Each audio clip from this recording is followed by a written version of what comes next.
Hello, everyone. Hey, Pearl. Good afternoon. Hey, Pearl. Hi, Sarah. Get my settings adjusted here. Making sure my email's closed out so it doesn't ding at me for the next hour.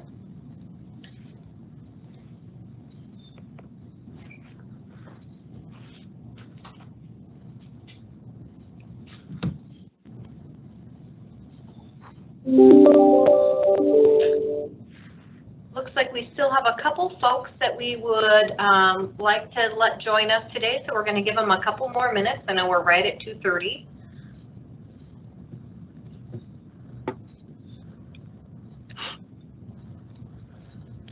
This meeting is being recorded and or transcribed.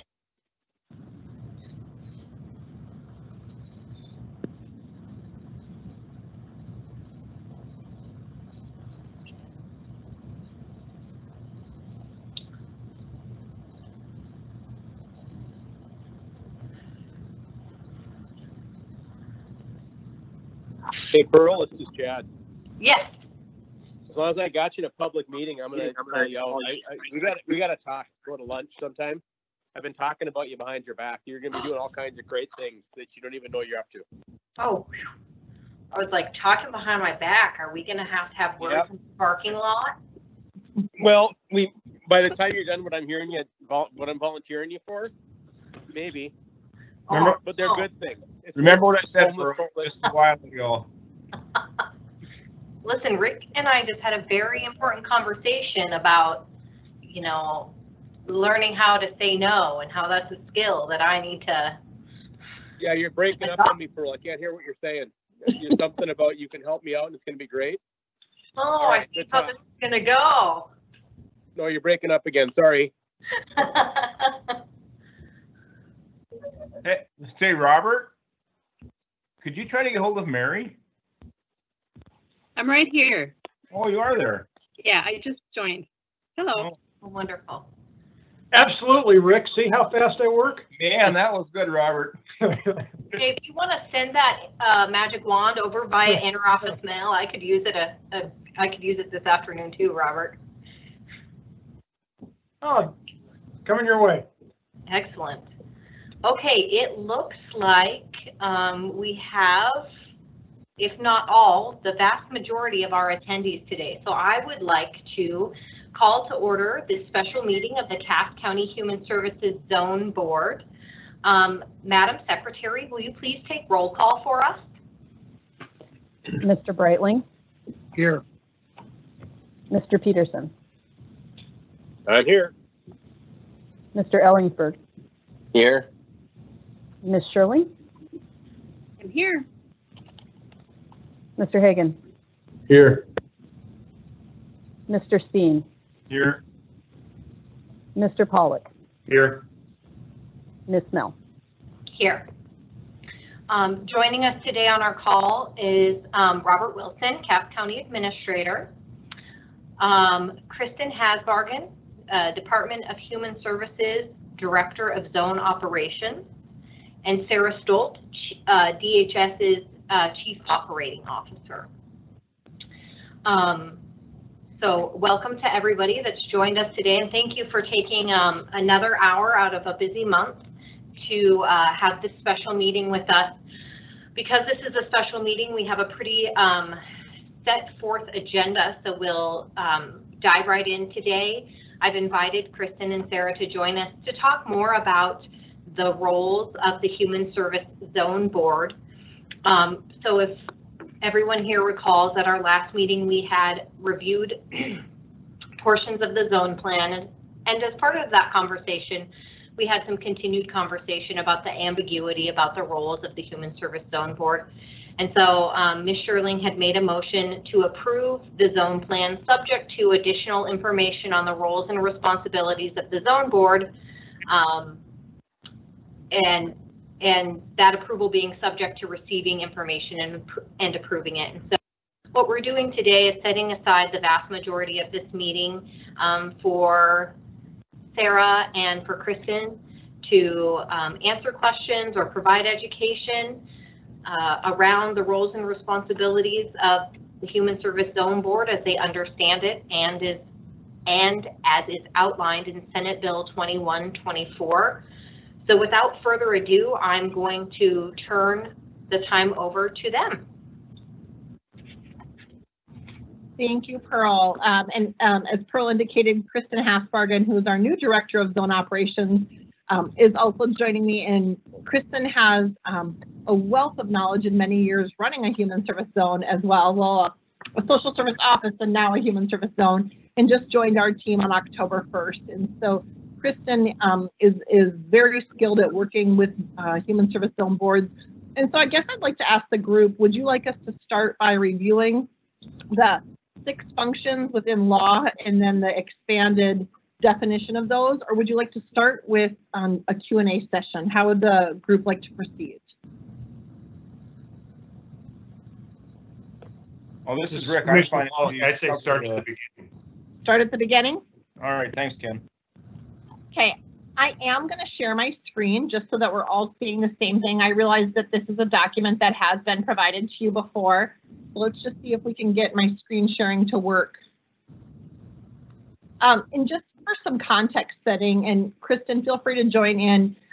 This, moving from a human service or a social services board to a human services board was not just a name change. Can everyone see the social services board chapter that I'm sharing? It's up now. Yes. Yes? Yes. So it was more than a name change. It's also a change in kind of structure, roles, and responsibilities. Social services boards were primarily subcommittees of county commissions previously, whereas the Human Services Board is really should have representation from a county commission, but is not an acting subcommittee of a county commission. A Human Services Board is a separate entity. It's an advisory board, and it has limited governing responsibility that's really about the hiring and firing or performance management of the zone director in collaboration with the Department of Human Services. And so that is a pretty drastic change from previous social service boards that really had full authority and, from everything from fiscal to budget to performance, discipline, policies, procedures.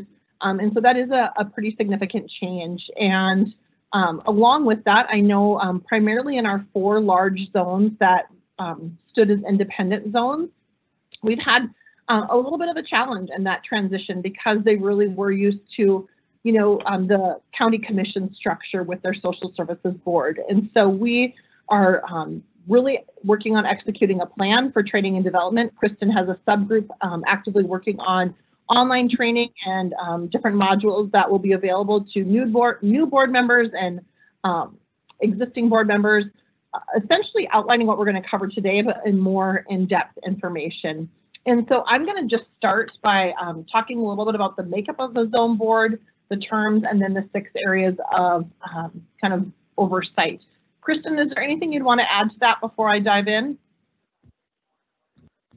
No, I don't think so. Okay. So with the terms for a zone board, when they were initially established, we did ask for a staggered term so that we could easily start to grow and build the board. Zone boards are not to exceed 15 members. And so we looked at staggered terms of 1, 2, and 3 years with zone board members. And I believe Cass County Zone Board did that and established a staggered term. In addition, it talks about the composition of the zone board, and that is actually the opening kind of conversation. And it's really about that the Human Service Zone Director serves as the presiding officer or the chair, and that we want it to include commission members, local elected officials, and other key community partners. And so really looking at how do we represent those areas of the community where there's populations that we might serve. And, one of the things we didn't do is, I guess, explicitly define key community partners, but what we really are looking at is stakeholders in the community that are impacted by the services social services delivers. So whether that's school board representation or school principals, it could be other nonprofits in the community that are serving low-income populations or serving families that are in need of child welfare services, to really look at having equal representation, maybe equal isn't the right word, but a shared representation across the community of advising social services on the needs of the community. And that word advising is really key because we are shifting from a governance role to an advisory board role. The duties of this zone board is really to help the zone identify what are the community needs that may not be getting addressed currently or could be addressed more efficiently and effectively through the programs and services offered at the human service zones. So that's really number one on here. Provide information to the department relative to community needs of your residents. So those needs could be education related, child welfare related, income related, poverty related, food related, anything that really aligns with the programs and services or could align. And so that's important for us to identify. Are there gaps that as a collective we should be addressing across the state and really looking for human service zones to funnel that information up to the department as well. So really understanding the services and programs of each zone, which is number two. So what are the outcomes and outputs for those programs? So not just how many people were served, but what is our permanency rate? How quickly are we reunifying families in foster care? And if that's a concern, then what can we do to change that? How are we addressing CPS reports? How about economic assistance? How is the zone working with families through COVID with economic assistance? So really understanding how are the programs and services meeting the identified community need. So the number three, that aid and assist, I'm going to just read it and then I'll dissect it, but aid and assist in every reasonable way to efficiently coordinate and conduct human service activities within the zone by private as well as public organizations. So what we've recognized in every zone is that social services or human services is not the only provider nor the only solution to meeting the human service needs in the community. And so how do we effectively identify the right partners and collaborators and people that should be at the table, maybe not on the zone board, but at the table with the zone, helping solve those community problems. And the other part is efficiently coordinate and conduct.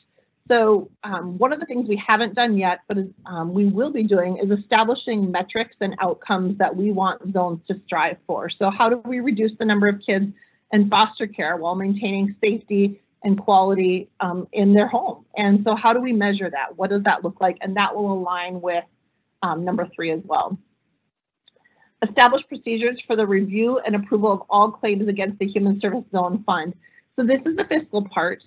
So this isn't necessarily saying the zone board signs off on every single invoice, but that you've established the procedures for review and approval. In some zones, that is the host county commission and their zone director and or auditor. But it's not necessarily saying the zone board has to sign every invoice, but could review financial statements, for example. Number five is related to personnel actions against the zone director. So that is performance management, the hiring and the termination of the human service zone director should that be necessary. So this is really about how do we collaborate with the department on establishing the criteria for who we would hire, how we will fill the position, manage the performance of the zone director, and then do performance progressive disciplinary action if needed. So this is a kind of everything that falls under performance management. And then the last one is about employee grievances in accordance with the Human Service Zone Plan. And this is something that is actually going to be in your HR manual, but it's really about if I'm an employee, and honestly, if I'm a constituent and I have a concern with the way that the zone is managing or handling either my employment, my case, that if I don't feel as though that has been heard and solved through the director, then my next step would be to go to the zone board to hear and resolve those grievances. So that was very fast and very high level because I think, you know, it is in writing in here, you know, in the chapter. However, we've had our legal counsel take these 6 and expand it into 14 bullets. But I want to pause here and just provide any clarification if Kristen and I can answer any questions related to these 6 bullets. This is Rick. Just a quick question on the last pointer, number 6. Yep. it seems to me when you covered that, Sarah, you kind of expanded that into client grievances as well, and I was wondering how you got to that. Yeah, so that's actually in, so every zone has kind of like a client's rights and responsibilities policy, as well as how they handle appeals and grievances. And in the zone policy manual, it indicates that the progressive order would be that they would contact the supervisor of the program, then they would contact the zone director, and then they would go to the zone board should they feel as though their grievance is not being resolved. Doesn't mean it's a change in an outcome for their program, but they want their grievance resolved. And so that's outlined in the, well, Kristen, you might have to help me out where specifically that is. There actually is a whole new GA appeal or GA indigent burial and GA process that's being built, and it will also outline it in there as well for general assistance. Okay, thank you. Yep. Kristen, is there anything that you would add on that?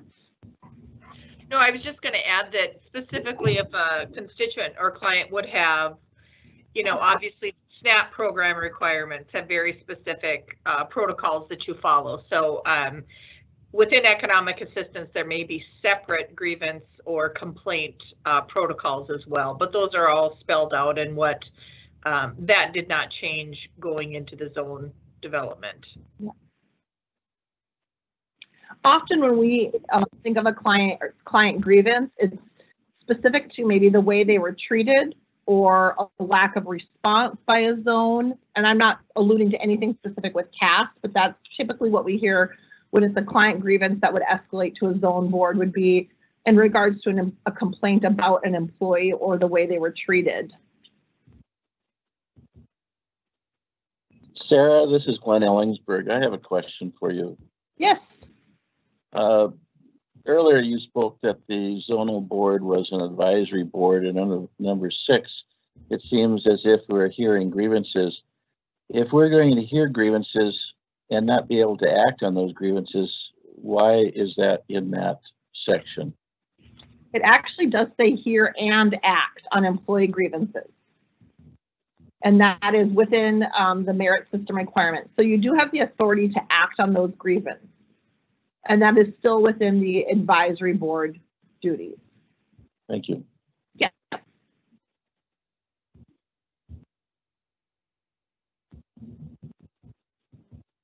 What other questions do you have?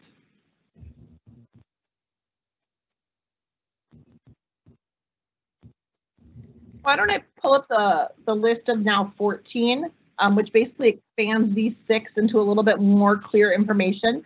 These 14 are available if you haven't already received them. I believe we did send them on to Robert and Pearl that they can share with the zone board as well. This is the legal counsel of DHS has taken these 6 and provided essentially the examples and the more detailed information regarding the roles and responsibilities of the zone board. So I'm going to unshare and then reshare on a different screen here.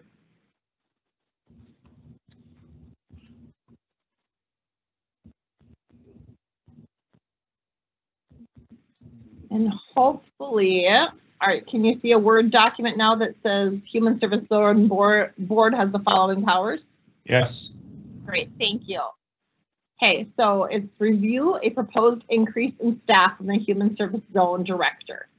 And so let me just talk a little bit about that one. The department, DHS, does have a legal, or I guess legislature has authorized a maximum number of FTEs the entire state can employ within all human service zones. And that's 985 FTEs. So should a human service zone want to increase the number of FTEs they have, it cannot exceed the total allotted for the entire state, which is 985. So what a human service zone director can do is bring to their board a proposed increase. The board can approve that, and then it has to go to the zone or to the state for request and approval. So the next one would be receive appeals for general assistance under Chapter 50-01. So again, this is alluding to the, we are required to provide general assistance at every human service zone. And then clients have a right to appeal if their application for general assistance is denied. And the Human Service Zone Board has the powers then to hear those appeals or receive those appeals for general assistance. Just a question on that, Sarah. So we have the responsibility and the right to receive and hear appeals. Can we take any action on it? I'd have to break down 50-5001, but I believe, yes, you have the authority to take action. And Kristen, is there anything you'd add to that? And by take action, I would assume that means either approve or deny the general assistance application. Yeah. Right. Correct, yes. That authority lies within the agency. The agency or the zone board? Agency and the zone board are one and the same. Are one and the same, okay, thank you. Perspective.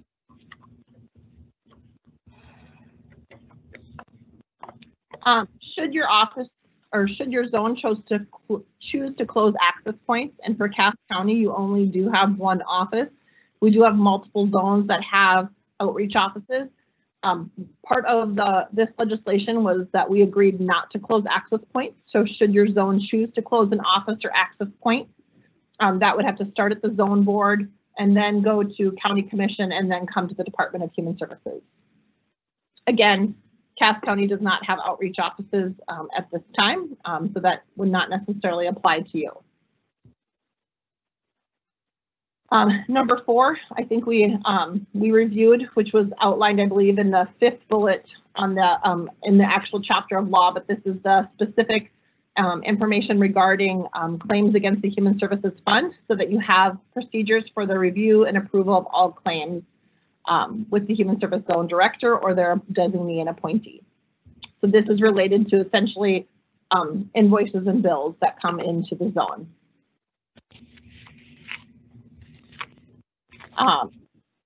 So number 5 is specific to the Human Service Zone Director, meaning that they have the discretion to hire or fire employees without permission from the zone board. It's really on behalf of the zone board, again, subject to the allotted number of FTE positions that they have from the department. And so this is essentially saying Pearl has the right to do performance management of her staff and people or employees without seeking approval from the Human Service Zone Board. I would, however, I think Pearl is probably well aware of this. If there are concerns or high-profile cases, then it would be in concert with the Human Service Zone Board as well.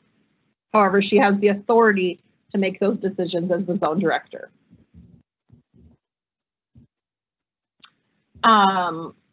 The zone board will receive ongoing performance notifications from the Department of Human Services related to the overall compliance with standards of administration. So this again would be, we will be establishing our performance metrics for each zone and then providing updated reports to the zone board on those performance metrics. That your zone board can receive recommended disciplinary action regarding a team member, either from DHS or the Human Service Zone Director. So, for example, if we had concerns with an employee based on what we're seeing at the department, and we also did not feel it was being resolved by your zone director, then we could go directly to the zone board as the department with those performance concerns. And you can also receive those from your zone director should there be an issue that the zone board would need to address.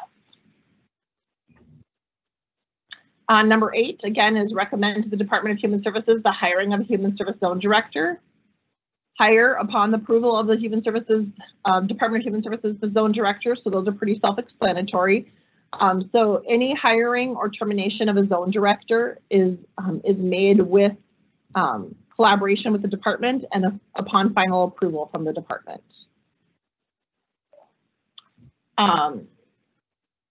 Again, number 10 outlines providing information related to community needs where there are gaps in services or areas where the zone potentially could provide services to fulfill a need in the community. Number 11 is around making recommendations on the improvements for programs. So again, this would revolve around reviewing outcomes for programs, metrics for programs, identifying if there are pain points within programs that would need improvement or opportunities for efficiencies. Number 12 we discussed as well, and this was, I believe, number 4 on the previous list, but this is really ensuring that there's appropriate collaboration with the entities that also provide human services in your community to ensure that you're effectively meeting the need. 13 is about supervising and taking personnel action against the Human Service Zone Director with involvement from the Department of Human Services. And then 14 again is hear and act on employee grievances, which we discussed. So again, this just takes the 6 and dissects them a little bit more to provide a little bit more detailed information. Again, and this was from our legal counsel reviewing the chapter in law. So I feel like that was the very scientific explanation, but really want to be able to answer your questions and have more of a dialogue on those thoughts that you have or questions that have come up from your zone board regarding zone board duties, and if there's a way that we can, provide more assistance or be of more help. Chad, I see you have your hand up. Hey there. I think one of our duties is, obviously, in my perspective anyway, is lobbying for additional staff as we need additional staff. So I know we have a number fixed, and when I said we first established this, one of my asks of the state was treating this as though it's district courts where you've got so many judges and that's all the judges you're going to have. I saw the legislature setting this up as this is the number of employees we have per state. This is all we have. Is the legislation, to your knowledge anyway, is the legislation written for inflators, meaning we're going to have a 2% increase per year in staffing, or is it every other year we'll come in and all fight for additional budget increases? And if we get them, we get them. If we don't, we don't. What is your perception of what the legislature wanted to do regarding staffing? Yeah, that's a great question. And so it was a specific number without an inflationary increase. And it was that we could not exceed the total number of staff that was, so essentially, I'll just break it down. It boils down to 985 staff. We had to report to the number to them, but the guidelines are that it cannot exceed, and actually the Department of Human Services has the exact same requirement. So we have 985 for zones, and I'm not going to remember off the top of my head what the total department count is, and there are no inflationary increases allowed, and that is how it is written legislatively. It does not mean that we could not approach it differently. However, the goal is to find efficiencies in the way we do our work. And let me just give you some examples. Cass County is extremely overwhelmed with eligibility applications. They, carry a very, very high volume of the state for economic assistance. So Medicaid, SNAP, TANF, child assistance, LIHEAP. And if you look at the caseload in Cass County, it is disparately high compared to other zones in the state. However, the current model of eligibility does not really allow for a shared caseload model. And so while I may have an eligibility worker in a rural county who is only managing 125 cases compared to the 350 to 500, we can't actually change that. Whereas the new way we're redesigning eligibility allows us to have a shared caseload so we can hire talent wherever the talent is at, and the caseload is evenly distributed across the state, which does mean that an eligibility worker in Sioux County could be processing an application for a resident of Cass County, but we would see increases in timeliness and a reduction in caseload for those communities like Cass that see abnormally high caseloads. So while we may not be able to add FTE to Cass, we can work on efficiencies that allow us to level out caseloads so that they're not feeling the burn that they're feeling right now. And we are actively working on that project with our hope in the next 6 to 8 months to see that level out. Now, I realize in the short term, that doesn't provide a solution for what's going on in Cass. We do have some options that we've executed that allow another community to take a book, basically, of cases, a book of cases to their community to work for Cass to help ease that burden. The other thing that we might find when we do this is that we'll see a shift in where staff are at. because we'll have a shared caseload. You know, right now, I might be limited to 2 eligibility workers in a community, but there could be other talent in that community that we could hire that we haven't been able to because of the existing model of how we deliver eligibility services. And so the new model will allow us to not only share the caseloads, but then also hire talent where we can find the talent and not just in one specific community. And I don't know, Chad, if that answers your question. It does. Hopefully the efficiency will happen, but if it doesn't, obviously oil's not at $1,000 a barrel, but it's also not at $20 a barrel. So yeah, you may see a goofy looking bald guy show up asking for more staff. That'd be me. I completely understand that. And I think that is this delicate balance we're trying to navigate, is to figure out where our staffing needs. Do we have programs in other communities that could be overstaffed, and how do we shift those FTEs? I will tell you that we aren't there yet. I mean, zones are still a relatively new concept, you know, with directors really having been hired and started as of April 1. And I do not love using COVID at all, but then, you know, you throw in that dynamic and it really switched up things around how we hoped to track productivity and volume and caseloads. And so really working through all of that so that we can be more effective in what we report too, in terms of who has what need. I'd also like to hear DHS's, this isn't for this call, but some other time, you and I can talk, regarding the maybe new mission statement of Southeast Human Services, to see if we can't make them into a better program too, more synergistic with us. That's a talk for a different day. And I think that would be a great benefit, not only us, but other regions that have people like Southeast. So let's have a virtual lunch sometime, Sarah. I would love it. Yeah, I would love it. And that those align with conversations we're having at the department around human service centers as well. Thank you. Yes. Mr. Breitling. Does the department legal staff have to run their determinations or their recommendations by the Office of the Attorney General? So anything, it depends. So we do run specifically employment law issues. We have a specific designee at the Office of the Attorney General who assists in any employment law interpretation. So anything that would have been in our law related to employment law was run by the Office of the Attorney General, and then it would depend on what the specific recommendation was, but not all. So the 6 items that were defined for the zone board, you know, because they're approved by legislature and ultimately reviewed by legislative council, I don't believe those would have gone in front of the Attorney General. Is there a particular division of the Legislative Council that does that review? They review all testimony. So I don't know specifically who in Legislative Council would do that, but all testimony and laws are reviewed to make sure that they are, you know, that they're within the law and we're not asking for something. I'd have to find out specifically who in Legislative Council does that. Thank you.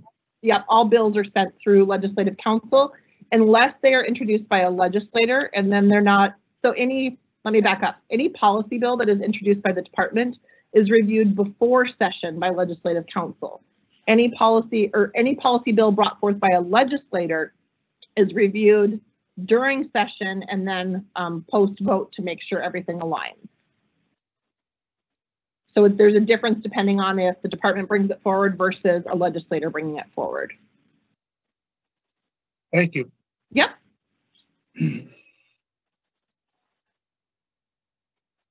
Mr. Steen.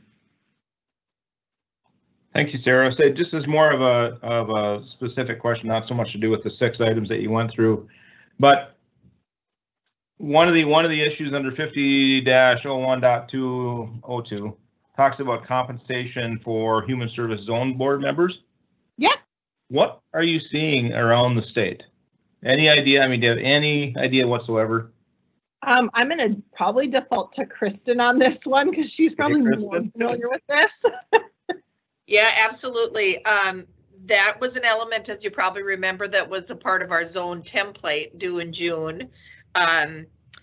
I would say most of them are giving, the per diems are what they were for their board meetings before, anywhere from $50 per meeting, and I think the highest you can go is $85. And I could be wrong on that, That's but state statute piece about no more than the per diem for legislative members. Mhm. correct. Yep, Okay. can't exceed that. Yeah. But we haven't set one. We haven't paid any of our zone board members to date. So we probably need to get something up and running and submit something to somebody before the end of the year. That's for the reason I ask. It is part of your, I believe it's part of your zone plan, or it was part of your zone agreement that you identified that.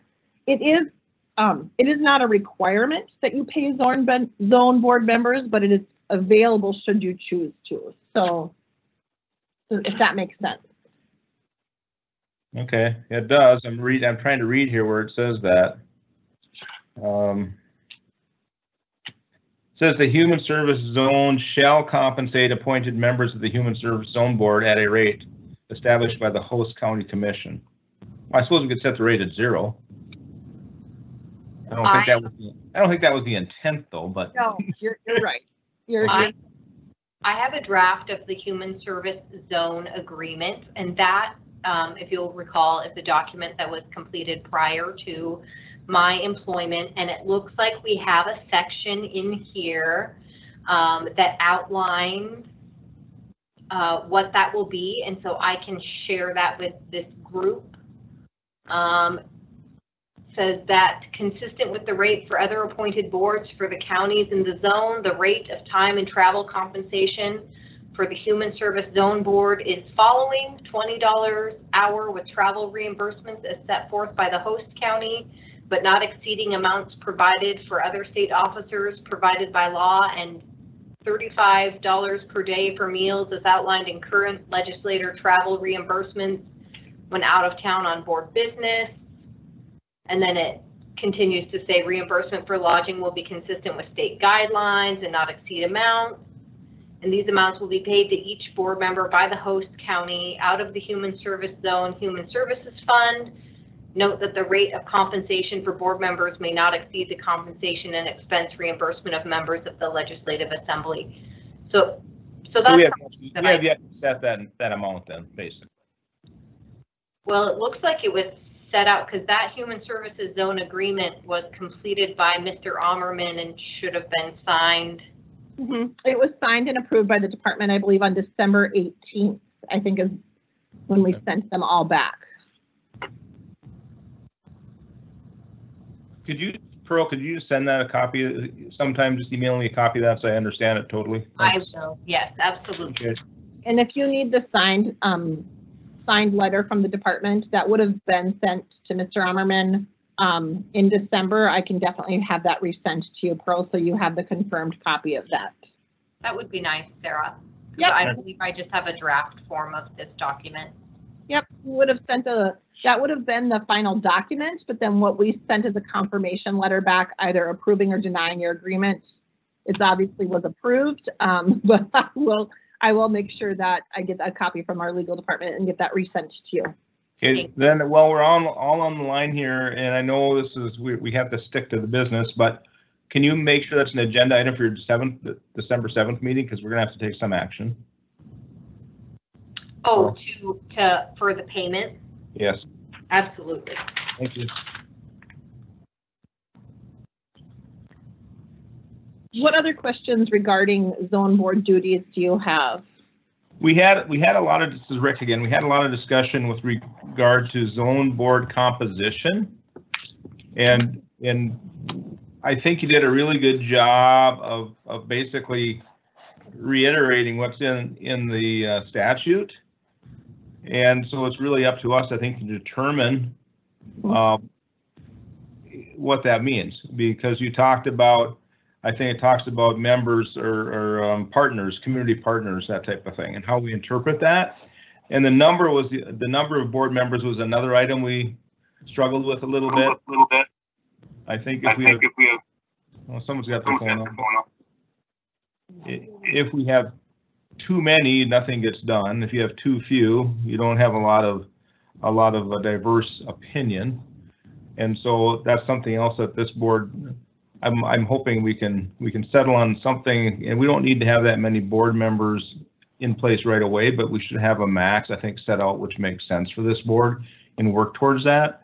In addition to that, we've got some term limits I don't think we have to do anything with Pearl. I think we've got term limits set up, but we will have to get those adjusted for any new members that come on board. And I think the discussion there is that, I think it says 3 years, and so we might have a little bit of a lopsided board as far as term dates, but I think we can handle all that, but I think it'd be nice to get that all taken care of earlier than later. Yeah, agreed. And ultimately, I know the question of concern was, are we clear on our duties so that we can go forward and approve the zone plan? And so I just want to make sure that we're answering all of your questions so that you are comfortable moving forward and approving your zone plan. Both Krista and I have met with Pearl on a couple occasions and have worked through your zone plan template as we did with all zones. We met with every zone and worked through them with their zone plan template and answered any questions they had regarding the zone plan.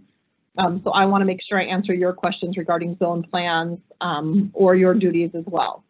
Mr. Steen. Thanks again. Just a thought, and I think, Pearl, you commented on the beginning of the meeting here that we had a motion last meeting where I think Commissioner Sherling moved that we approve the zone board plan or zone plan after we receive additional information and with regard to responsibilities and duties. And so, as Sarah indicated, now I think it'd be a great time if each board member feels that they have or have not received the information they require to move forward with this zone plan. And now's the time to ask the questions, right, Sarah? Correct. I have some questions. Mr. Breitling. There are several appendices made a part of this plan. Is that your understanding as well? That is correct. There should be appendices A through E. I have some questions about the content of the appendices, particularly B, Appendix B, C. Are you able to access that? I'm just pulling it open right now. Thank you. Sarah, I'm going to send you the latest draft that I have, which was the last draft that was also shared with the Human Service Zone Board, just to make sure that everybody's on the literal same page and the figurative same page. No problem at all. Okay, give me The page was numbered 15, if that makes the difference. Okay. And Pearl, you're sending it to me right now? Sending it to you right now if you'll just give me a couple seconds. So. No problem. Otherwise, I do have just the plain template that we gave every zone, so I can review that as well.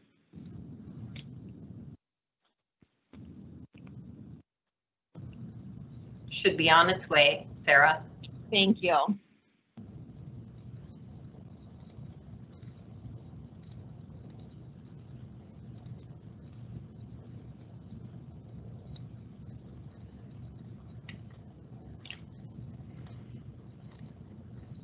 We've gotten so used to instant gratification with emails that even waiting 15 seconds feels You know, as we sit here and wait, we used to be able to say tick-tock, tick-tock. You can't even say that anymore, right?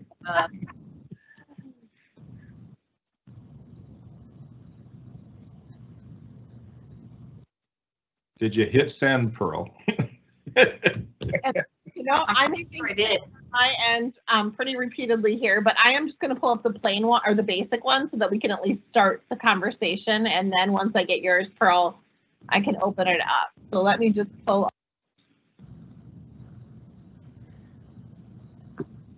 I'm pretty notorious for not hitting print and to the printer and standing there and wondering what happened. So, you know, I do it. Get it, Sarah. I'll try and send it again.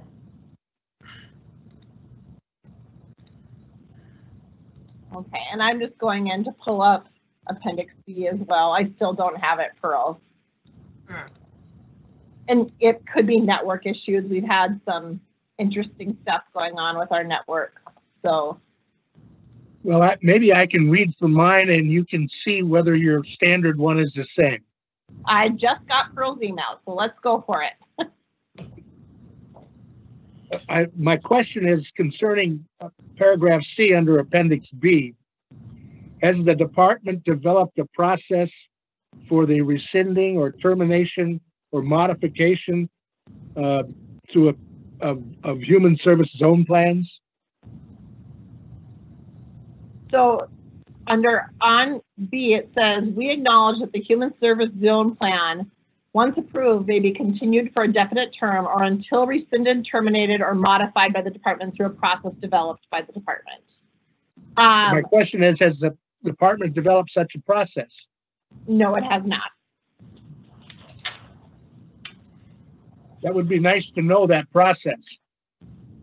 And that process would be in collaboration with the zone board. So there's, there is virtually nothing the department's going to take action on without collaboration of the zone board.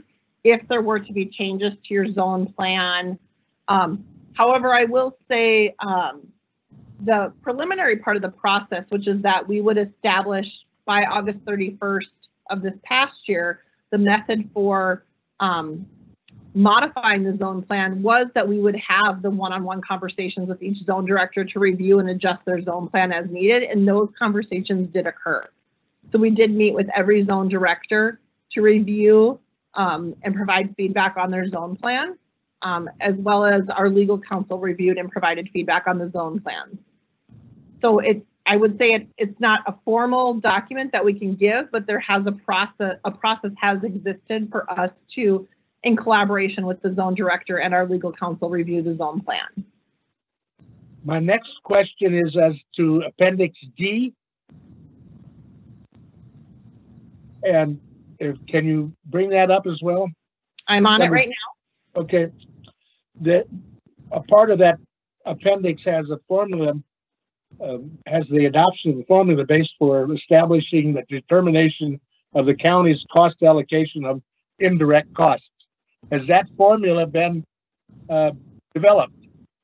And if so, can we be provided a copy of it? So can you reference which bullet you're reading?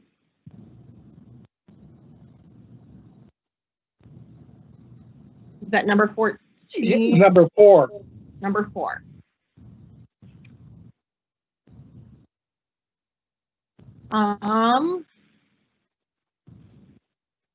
It must include the county's cost allocation of the indirect costs based on a formula established by the department. So it's my understanding, and Kristen, you're going to potentially have to correct me. I don't have our fiscal person on right now, but my understanding is she worked with each zone to develop their formula for indirect based on the countywide cost allocation plan. And Kristen, I don't know. Right, I would agree with that. In terms of looking at the countywide cost allocation plan, I believe they used the 2018, and then it was 25% of the indicated indirects that were reimbursed back to the host county for both 2020 and then now for 2021. And I believe that was communicated to host county auditors in June of 2019. I could be wrong. I'd have to look to our program accountant to find when she communicated. We don't have an auditor in Cass County. We have a fiscal director of finance. Yeah, it would have been communicated to whoever our point of contact was and who actively participates in the county auditor meetings. So I can confirm with our program accountant how that was communicated, but I know that there was a process that was communicated and worked on with each zone. And later on in that bulletin, I think there's language that says the formula developed by the department will control county and state share of indirect costs. I believe that must be in maybe 7. I'm just looking here.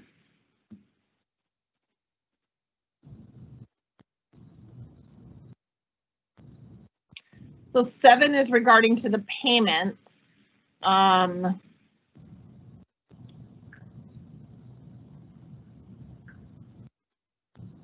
I'm just. I'm sorry, and 7 also would refer to if there were more than one county in a human service zone, the host county received the indirect payment, and then would that human service board developed a payment to how to distribute those indirect costs back to the non-host counties in the human service zone. And I think that is what that refers to. Thank you. Those are the questions that I had. Thank you, Mr. Breitling. What other questions does the group have?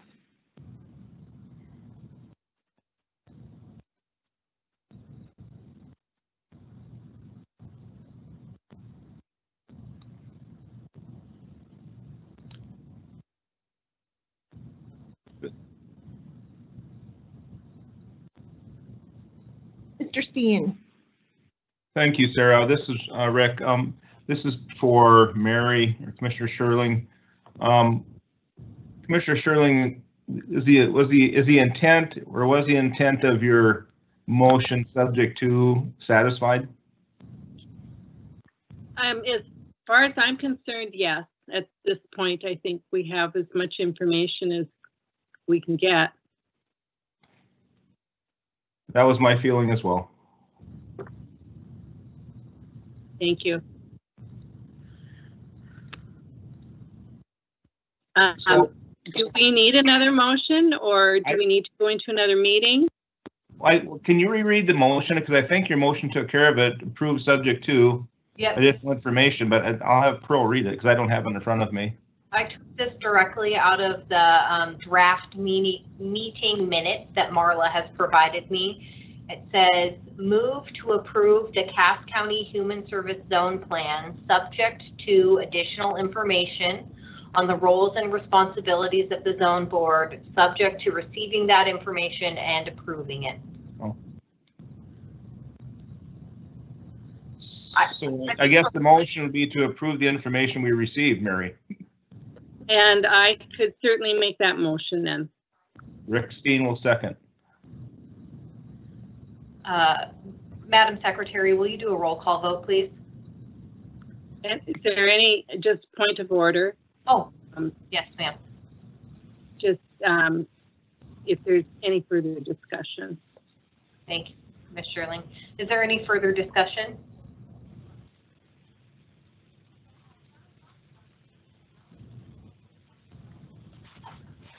Hearing none, Madam Secretary, would you take a roll call vote, please? Mr. Breitling, Yes.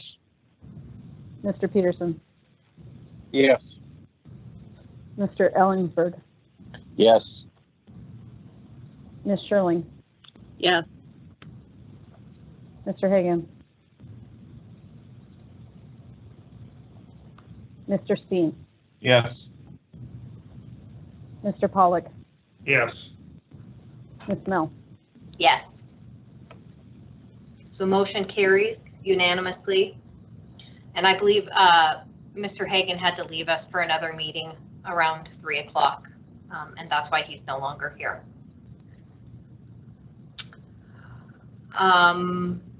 So I believe that brings us to the end of our agenda. So I believe, do I have a motion to adjourn? Well, one moment, just have a Oh. question. If you could send out that information I requested, that would be great, just a kind of reminder, Pearl. Yes, I will do that, absolutely. Move to adjourn. Second. All in favor, say Aye. aye. Aye. Aye. All approved, or all opposed, same sign? Thank you, Sarah and Kristen, and thank you, Pearl. Thank you, guys. Thanks, Team Bismarck. See ya. Thank you, everyone. Thank Bye. you. Sarah. Will we be